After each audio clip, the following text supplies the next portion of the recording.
So ನಾನು ತುಂಬಾ gynaecologist ಹತ್ರ ಎಲ್ಲ ಹೋದ್ರು ಜಸ್ಟ್ ಅವರು ಹಾರ್ಮೋನಲ್ ಇಂಬ್ಯಾಲೆನ್ಸ್ ಇಂದ ವೆಯ್ಟ್ ಜಾಸ್ತಿ ಆಗುತ್ತೆ ಅಂತ ಇದ್ರು. ಸೊ ಮೇನ್ ಆಗಿ ನನಗೆ ಈ ಪ್ರಾಡಕ್ಟ್ ಯೂಸ್ ಮಾಡಾದ್ಮೇಲೆ ನನಗೆ ಒಂದು ಈ ಪ್ರಾಡಕ್ಟ್ ಅಲ್ಲಿ ಏನಾಗುತ್ತೆ ಅಂತ ಗೊತ್ತಾಯ್ತು ಅಂದ್ರೆ ಬ್ಲಡ್ ಥಿನ್ ಆಗುತ್ತೆ. ಸೊ ಬ್ಲಡ್ ಥಿನ್ ಆದಾಗ ನಮ್ಮ ಒಳಗಿನಿಂದ ಎಲ್ಲ ಆರೋಗ್ಯ ಸಮಸ್ಯೆ ಚೆನ್ನಾಗಾಗುತ್ತೆ. ಸೊ ಮೇನ್ ಆಗಿ ನನಗೆ ಹಾರ್ಮೋನಲ್ ಇಂಬ್ಯಾಲೆನ್ಸ್ ಕರೆಕ್ಷನ್ ಆಯಿತು. ಸೊ ನನ್ನ 2ನೇ ಮಗು ಆದ್ಮೇಲೆ ನನಗೆ ತುಂಬಾ ಬ್ಲೀಡಿಂಗ್ ಆಗ್ತಾ ಇತ್ತು. ದಿನಕ್ಕೆ 8 ಪ್ಯಾಡ್ಸ್ ಅಷ್ಟು ನಾನು ಯೂಸ್ ಮಾಡ್ತಿದ್ದೆ. ಸೊ ಈ ಪ್ರಾಡಕ್ಟ್ ಇನ್ನು ನಾನು 1.5 ತಿಂಗಳು ಅಷ್ಟೇ ಸ್ಟಾರ್ಟ್ ಮಾಡಿರೋದು. ಸೊ ನನ್ನ ಲಾಸ್ಟ್ ಮೆನು ಕಾಸ್ಟ್, ಸೊ ನಾನು ಅಷ್ಟು ಪ್ಯಾಡ್ಸ್ ಯೂಸ್ ಮಾಡಿಲ್ಲ, ಪೂರ 5 ದಿನಕ್ಕೆ 8 ಪ್ಯಾಡ್ಸ್ ಯೂಸ್ ಮಾಡಿ ಅಷ್ಟು ಚೆನ್ನಾಗಿ ಒಳ್ಳೆ ರಿಸಲ್ಟ್ ಬಂದ್ರೆ.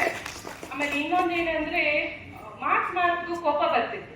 ಈ ಮೆನುಪಾಸ್ ಪ್ರಾಬ್ಲಮ್ ಇದ್ದಾಗ ಲೇಡೀಸ್ ಅಲ್ಲಿ ತುಂಬಾ ಅದು ಕೋಪ ಅನ್ನೋದು ಇದು ಎಲ್ಲ ಬರುತ್ತೆ. ಅದು ನಮಗೆ ಗೊತ್ತಾಗ್ತಿರ್ಲಿಲ್ಲ. ಸುಮ್ಮನೆ ಮಕ್ಕಳು ಏನಾದ್ರು ತೀಟೆ ಮಾಡೋರೆ ಹೊಡೆದ್ ಬಿಡೋದು, ಜೋರ ಕಿರ್ಚಾಡೋದು, ಮನೇಲಿ ಒಂಚೂರು ನಮ್ಗೇನು ಅನ್ನೋಕ್ಕಿಲ್ಲ, ಸುಮ್ಮನೆ ಕೋಪ ಬರ್ತಿತ್ತು. ಸೊ ಇದು ತಗೊಂಡಾದ್ಮೇಲೆ ನಾನು ಬೆಡ್ಡು ವಾಟರು ಬಿಡ್ಡೆ ಯೂಸ್ ಮಾಡ್ತಾ ಇದ್ದೀನಿ.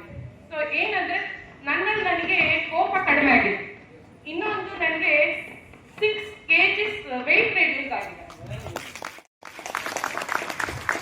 ಈ ಪ್ರಾಡಕ್ಟ್ ನನಗೆ ಇಂಟ್ರೊಡ್ಯೂಸ್ ಮಾಡಿದ ಪುಟ್ಮಂಜು ಸರ್ಗೆ ತುಂಬಾ very very thank you sir.